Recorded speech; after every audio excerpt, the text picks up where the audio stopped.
Assalamualaikum warahmatullahi wabarakatuh. Haji ke Baitullah adalah ibadah yang sudah dilakukan oleh nabi-nabi sebelum Nabi Muhammad SAW. Karena haji merupakan salah satu ibadah pokok bagi para nabi. Hanya saja tata cara pelaksanaan yang berbeda antara satu nabi dengan nabi yang lainnya. Hal ini disebabkan karena kondisi umat pada zamannya. Di dalam surah Al-Maidah ayat 27 disebutkan bahwa Nabi Adam alaihi salam pergi ke Mekah meninggalkan kedua anaknya, yakni Qabil dan Habil. Nabi Adam berangkat ke Mekah untuk berziarah dan melihat Mekah. Allah Subhanahu wa taala berfirman, "Tahukah kamu Adam bahwa aku mempunyai sebuah rumah di muka bumi ini?" Adam menjawab, "Ya Allah, saya tidak tahu." Allah Subhanahu wa taala berfirman, "Sesungguhnya aku mempunyai sebuah rumah di Mekah, maka datangilah." Imam Baihaqi di dalam kitabnya yang berjudul Dalailun Nubuwah mengenai pembangunan Ka'bah disebutkan bahwa Allah Subhanahu wa taala mengutus Jibril kepada Adam dan Hawa membawa perintah kepada keduanya agar keduanya membangun Ka'bah. Kemudian Adam alaihi salam membangunnya. Setelah itu Allah memerintahkan kepadanya untuk melakukan tawaf di sekeliling Ka'bah. Dikatakan kepadanya, "Engkau adalah manusia pertama yang beribadah di Baitullah." Dan ini merupakan Baitullah yang mula-mula dibangun untuk tempat beribadah manusia. Seiring perubahan zaman, bangunan Ka'bah yang dibangun Nabi Adam mengalami kerusakan, terutama pada saat peristiwa banjir besar pada zaman Nabi Nuh alaihi salam yang meruntuhkan bangunan Ka'bah. Kemudian di zaman Nabi Ibrahim alaihi salam, Allah mengutusnya untuk membangun kembali Ka'bah. Dalam tafsir Ibnu Katsir diterangkan bahwa Allah Subhanahu wa taala memberitahukan bahwa rumah yang mula-mula dibangun untuk manusia, yakni untuk tempat ibadah dan manasik mereka, di mana mereka melakukan tawaf dan salat serta beriktikaf kepadanya, ialah Baitullah yang di Mekah, yakni Ka'bah yang dibangun kembali oleh Nabi Ibrahim alaihissalam. Kemudian Allah Subhanahu wa taala berfirman, Maqam Ibrahim, yaitu sarana yang dipakai oleh Nabi Ibrahim ketika bangunan Ka'bah mulai meninggi untuk meninggikan fondasi dan temboknya. Sarana ini dipakai untuk tangga tempat berdiri, sedangkan anaknya, yaitu Nabi Ismail, menyuplai bebatuan yang terbuat dari tanah liat. Setelah selesai membangun Ka'bah, Nabi Ibrahim diperintahkan oleh Allah Subhanahu wa taala untuk memanggil umat manusia menunaikan haji. Namun Nabi Ibrahim bingung bagaimana cara menyeru manusia datang ke Ka'bah. Nabi Ibrahim kemudian diperintahkan mengucapkan kalimat talbiyah, yakni Labbaik Allahumma labbaik, labbaik la syarika laka labbaik, innal hamda wan ni'mata laka wal mulk la syarika lak. Yang artinya, aku datang memenuhi panggilanmu ya Allah, dan aku datang memenuhi panggilanmu. Aku datang memenuhi panggilanmu, tidak ada sekutu bagimu.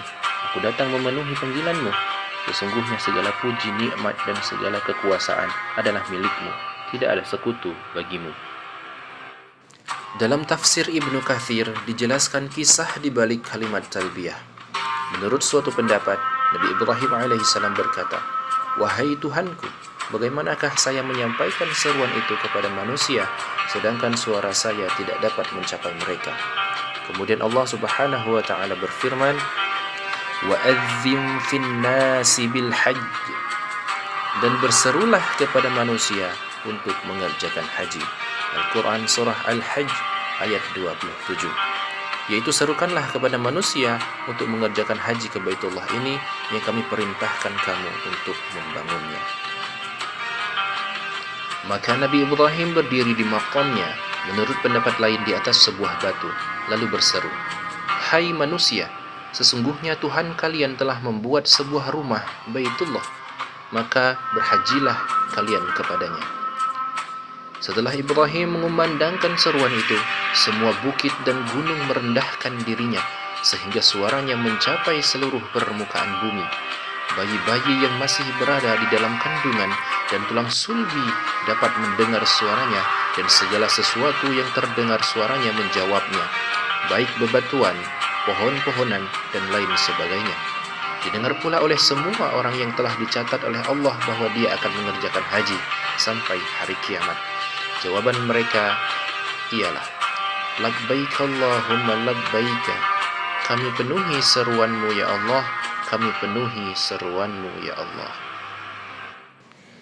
Sepeninggalnya Nabi Ibrahim alaihissalam, ibadah haji banyak mengalami perubahan tata cara dan ritual. Perubahan itu memang terkadang datang dari Allah Subhanahu wa Ta'ala dengan bergantinya nabi dan rasul. Namun tidak sedikit yang datangnya dari manusia yang mengubah ritual dan tata cara haji sebagai bentuk penyimpangan dari ajaran-ajaran agama. Seperti yang dilakukan orang-orang Arab jahiliyah yang mengubah bentuk ritual dan tata cara haji dengan menodai Ka'bah sebagai tempat berhala. Orang-orang Arab jahiliyah, khususnya perempuan saat itu, melakukan tawaf tanpa busana. Ritual dan tata cara haji atau manasik haji baru ditentukan setelah diutusnya Nabi Muhammad SAW. Manasik haji sesuai syariat ini berlaku hingga hari kiamat nanti. Dalam syariat Islam, ibadah haji ini baru disyariatkan di masa ketika Rasulullah hijrah ke Madinah. Sebagian ulama berpendapat pensyariatan haji ini dimulai pada tahun ke-9 Hijriah. Sebagian lagi berpendapat pada tahun ke-10 Hijriah.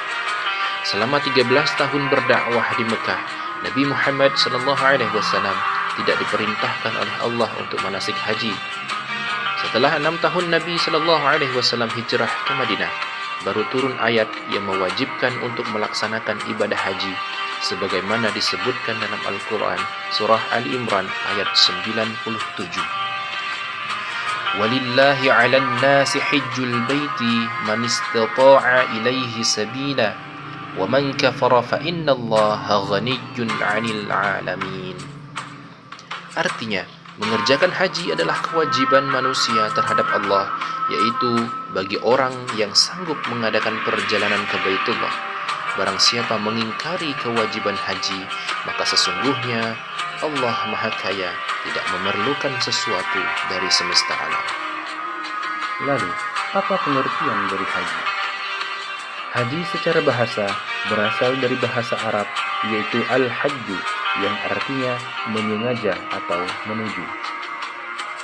Menurut istilah syara', haji adalah mengunjungi Baitullah atau Ka'bah dengan niat untuk beribadah kepada Allah pada waktu yang telah ditentukan dan cara-cara yang sesuai dengan syariat.